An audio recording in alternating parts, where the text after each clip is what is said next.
Yadgir cyber ಠಾಣೆ PSI ಅನುಮಾನಾಸ್ಪದ ಸಾವು. ಯಾದಗಿರಿ ಸೈಬರ್ ಠಾಣೆಯ ಪಿಎಸ್ಐ ಅನುಮಾನಾಸ್ಪದವಾಗಿ ಸಾವನ್ನಪ್ಪಿದ್ದಾರೆ. ಸೈಬರ್ ಠಾಣೆಯ ಪಿಎಸ್ಐ ಪರಶುರಾಮ ಸಾವನ್ನಪ್ಪಿರುವುದು 2 ದಿನಗಳ ಹಿಂದೆ ಪರಶುರಾಮ್ ಅವರ ವರ್ಗಾವಣೆಯಾಗಿತ್ತು. ಯಾದಗಿರಿ ನಗರ ಠಾಣೆಯಿಂದ ವರ್ಗಾವಣೆ ಮಾಡಲಾಗಿತ್ತು. ತಮ್ಮ ನಿವಾಸದಲ್ಲಿ ಮಲಗಿದ್ದಲ್ಲಿಯೇ ಶವವಾಗಿ ಪತ್ತೆಯಾಗಿದ್ದಾರೆ. 3 ವರ್ಷಗಳಿಂದ ಯಾದಗಿರಿಯಲ್ಲಿ ಪರಶುರಾಮ ಅವರು ಸೇವೆಯನ್ನು ಸಲ್ಲಿಸ್ತಾ ಇದ್ರು. ಯಾದಗಿರಿ ಖಾಸಗಿ ಆಸ್ಪತ್ರೆಯಲ್ಲಿ ಸದ್ಯಕ್ಕೆ ಅವರ ಮೃತದೇಹ ಇದೆ. ಪರಶುರಾಮ ಅವರ ಕುಟುಂಬಸ್ಥರ ಆಕ್ರಂದನ ಮುಗಿಲು ಮುಟ್ಟಿದೆ. ಯಾದಗಿರಿ ಠಾಣಾ ವ್ಯಾಪ್ತಿಯಲ್ಲಿ ನಡೆದಂತಹ ಪ್ರಕರಣ ಇದು.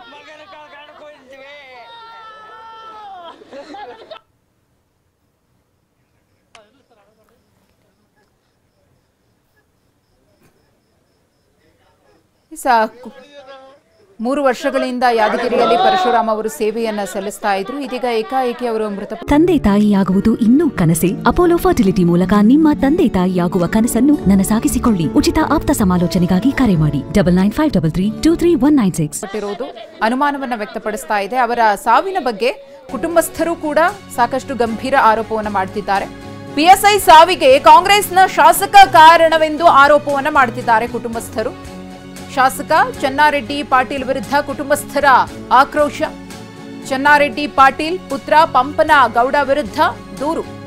ಪೋಸ್ಟಿಂಗ್ಗೋಸ್ಕರ ಹಣಕ್ಕೆ ಕಿರುಕುಳವನ್ನ ನೀಡ್ತಾ ಇದ್ದಂತಹ ಆರೋಪವನ್ನ ಇಲ್ಲಿ ಮಾಡಲಾಗಿದೆ.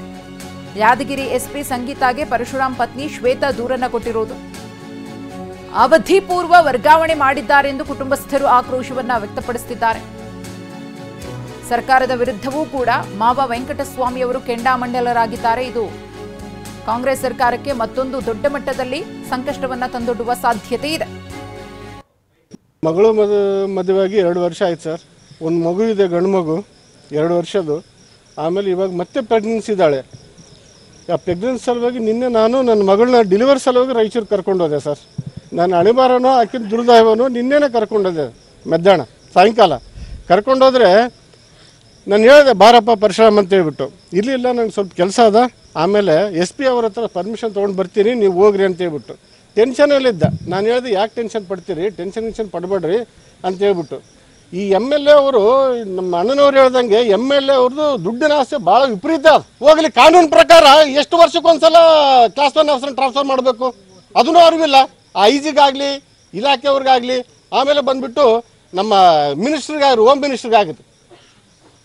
ಈ ಟ್ರಾನ್ಸ್ಫರ್ ಆಗೋದು ಹೋಮ್ ಮಿನಿಸ್ಟರ್ ಗಮನಕ್ಕೆ ಬರೋದಿಲ್ವಾ, CM ಗಮನಕ್ಕೆ ಬರೋದಿಲ್ವಾ? ಏನು ಮಾಡ್ತಾರೆ ಅವ್ರು ಕೂತ್ಕೊಂಡ್ಬಿಟ್ಟು?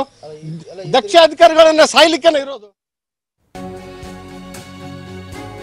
ಇನ್ನು ದೂರು ನೀಡಿದ್ರು ದಾಖಲಿಸಿಕೊಂಡಿಲ್ವಂತೆ ಪೊಲೀಸರು. ದೂರು ದಾಖಲಾಗದಿದ್ದಕ್ಕೆ ಪರಶುರಾಮ್ ಪತ್ನಿ ಆಕ್ರೋಶವನ್ನ ವ್ಯಕ್ತಪಡಿಸಿದ್ದಾರೆ. ಹಾಗೇನೆ ತಮ್ಮ ಪತಿಗೆ ಶಾಸಕ ಮತ್ತು ಪುತ್ರ ಸಿಕ್ಕಾಪಟ್ಟೆ ಕಿರುಕುಳವನ್ನ ಕೊಟ್ಟಿದ್ದಾರೆ. 30 ರಿಂದ 40 ಲಕ್ಷ ದುಡ್ಡು ಕೇಳಿದ್ದಾರೆ ಅಂತ ಮೃತ ಪರಶುರಾಮ್ ಪತ್ನಿ ಶ್ವೇತಾ ಆರೋಪವನ್ನ ಮಾಡಿದ್ದಾರೆ. ಪೊಲೀಸರು ಕೂಡ ಶಾಸಕರಿಗೆ ಸಪೋರ್ಟ್ ಮಾಡ್ತಿದ್ದಾರೆ ಅಂತ ಆರೋಪಿಸಿದ್ದಾರೆ. ಏನ್ ಹೇಳ್ಬೇಕು ಸರ್, ಅವ್ರ ಡಿಪಾರ್ಟ್ಮೆಂಟ್ ಆಗಿ ಅವ್ರಿಗೆ ಸಪೋರ್ಟ್ ಮಾಡ್ತಿಲ್ಲ. ಯಾರು MLA ಗೆ ಸಪೋರ್ಟ್ ಮಾಡ್ತಿದ್ದಾರೆ, ದುಡ್ಡು ತಿನ್ನೋರ್ಗೆ ಸಪೋರ್ಟ್ ಮಾಡ್ತಿದ್ದಾರೆ. ಅವರು ದುಡ್ಡು ಕೊಡ್ತಾರೆ, ಅವ್ರಿಗೆ ಸಪೋರ್ಟ್ ಮಾಡ್ತಿದ್ದಾರೆ. ಇನ್ನು ಎಷ್ಟು ದುಡ್ಡು ತಿನ್ಸ್ತೀರಾ MLA ಗೆ? ನೀವು MLA ಸಾಕ್ತೀರಾ? ನೀವು ಇಷ್ಟು ಹಗಲು ರಾತ್ರಿ ದುಡಿದು ಕಷ್ಟಪಟ್ಟು ಹೆಂಡತಿ ಮಕ್ಕಳನ್ನ ಬಿಟ್ಟು, ಊಟ ಬಿಟ್ಟು, ತಂದೆ ತಾಯಿನ ಬಿಟ್ಟು, ಎಲ್ಲರನ್ನ ಬಿಟ್ಟು ದುಡಿತೀರಾ. ಯಾರಿಗೋಸ್ಕರ? MLA ಗೋಸ್ಕರ ದುಡಿತೀರಾ? MLA ಗೆ ಊಟ ಹಾಕ್ತಿದ್ದೀರಾ, ದುಡ್ಡಿನ ಊಟ ಹಾಕ್ತಿದ್ದೀರಾ ಸರ್. ಅವ್ರು ತಪ್ಪು ಮಾಡಿದ್ದಾರೆ, ಇನ್ನೂ ಆದ್ರೂ ಬಂದಿಲ್ಲ ಇಲ್ಲಿಗೆ. ಇಷ್ಟು ಜನ ಇದ್ದಾರೆ, ಎಷ್ಟು ಸ್ಟ್ರೈಕ್ ಆಗಿದೆ, ಅಲ್ಲಿ ಎಷ್ಟು ವೆಹಿಕಲ್ಸ್ ನಿಂತಿದೆ, and is not even ready to come step in.